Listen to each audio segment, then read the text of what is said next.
Hey, what's up everybody? Commander Radix here, bringing you another episode of Transformers Lore. In this episode, we're going to be talking about the events of the Transformers animated universe of Malgus 1207.26 Alpha, following the events of the Transformers animated cartoon. Now, I should note that this video is not covering what the original plan for the proposed Season 4 of the Transformers animated cartoon that was never created. This video is covering everything that happened in the canon of Transformers animated in released fiction that takes place after the end of Season 3 of the cartoon. But before we get into the main topic of this video, I'd like to mention that over 80% of you watching are not subscribed to the channel yet. If you like what you see in the video and want to see more that Transformers Lore has to offer, please consider subscribing. It'll help the channel grow, and it's a great free way to support me and video production on the channel.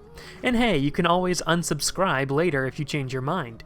But with that out of the way, let's jump into today's topic. The Cybertronian public celebrated the capture of Megatron and his Decepticon forces, who were imprisoned inside Trypticon Prison, a former Decepticon base in Kaon that was converted by Sentinel Magnus to serve as the containment facility for the Decepticons. The people were joyous at the capture of the Decepticon leader, who had evaded his fate for years ever since the proper end of the Great War. Optimus Prime and his crew become celebrities on Cybertron, with people willing to pay big bucks just to have a weapon that belonged to the crew of the Ark. A new golden age was to dawn on Cybertron.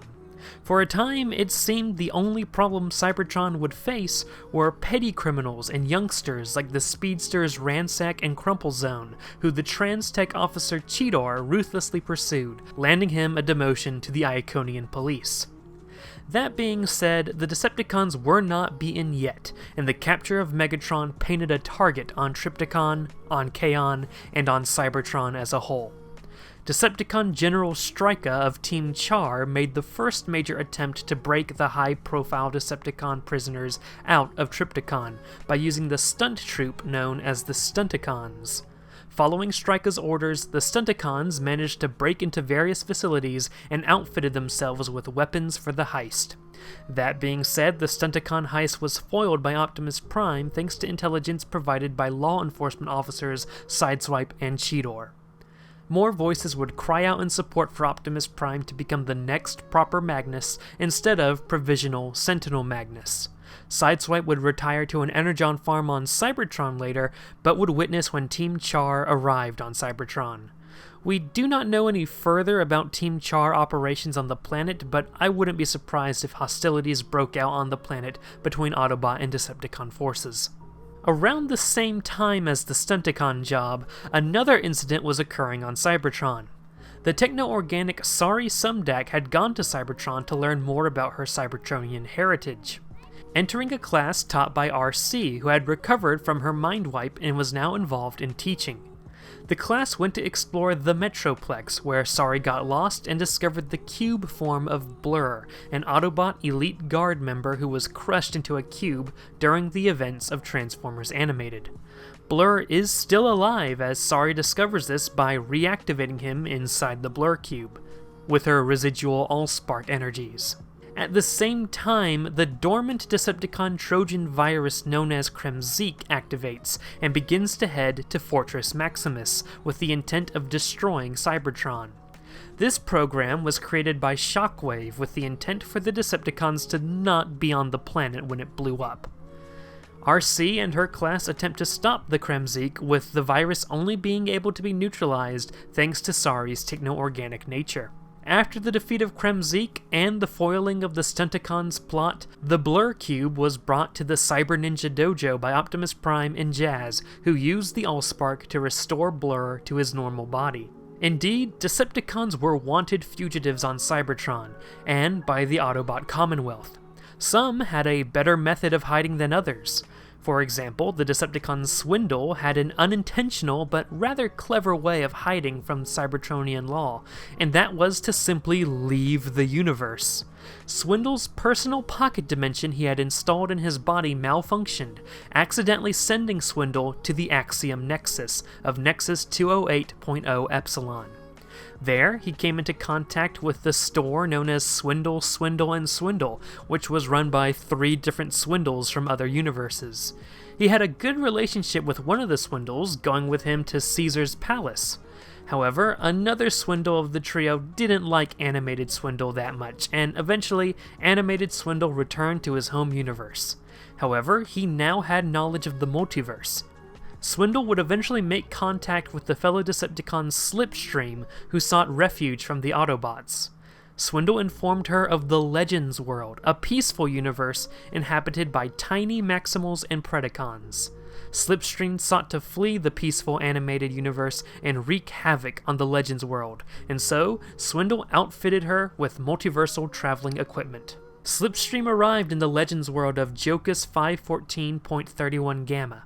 However, thanks to the visions of Alpha Trion from the Japanese Generation 1 cartoon universe, she was countered by an alliance of Legends Maximals and Japanese G1 universe Autobots, who sought to keep the Legends world peaceful.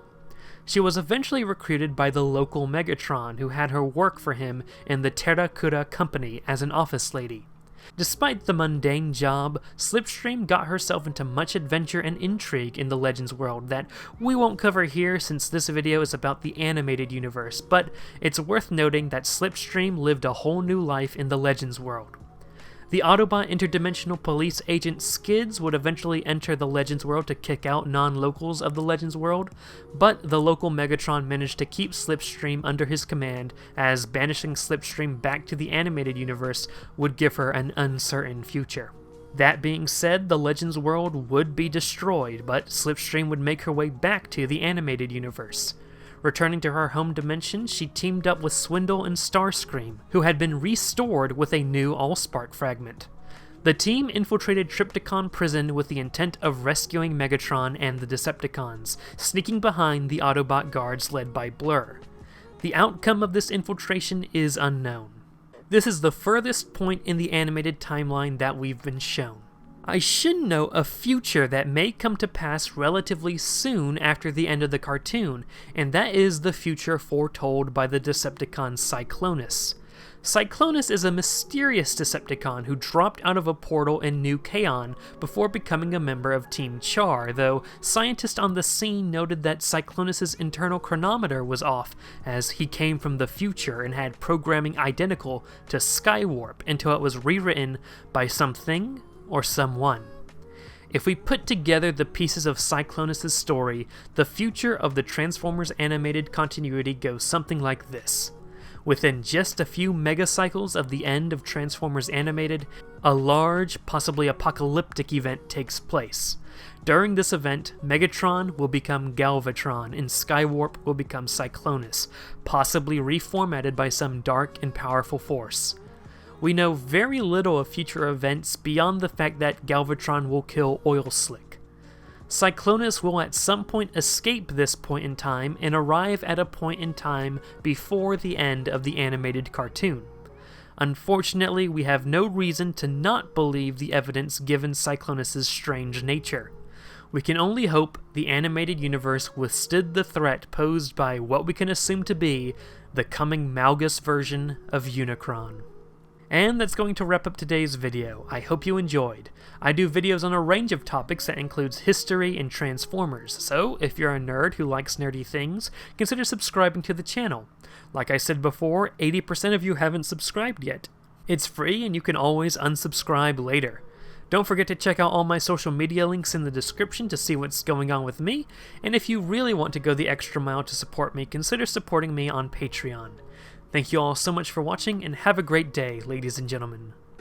The first night that I took you out, met you at the mailbox right outside your house, trying to stay dry under a black and white umbrella. I was in a t-shirt, you were in my sweater. You said let's get a drink, so we got caffeine. Coffee in a cup, kept breathing out steam. Sitting by the window, talking about dreams, or watching outside.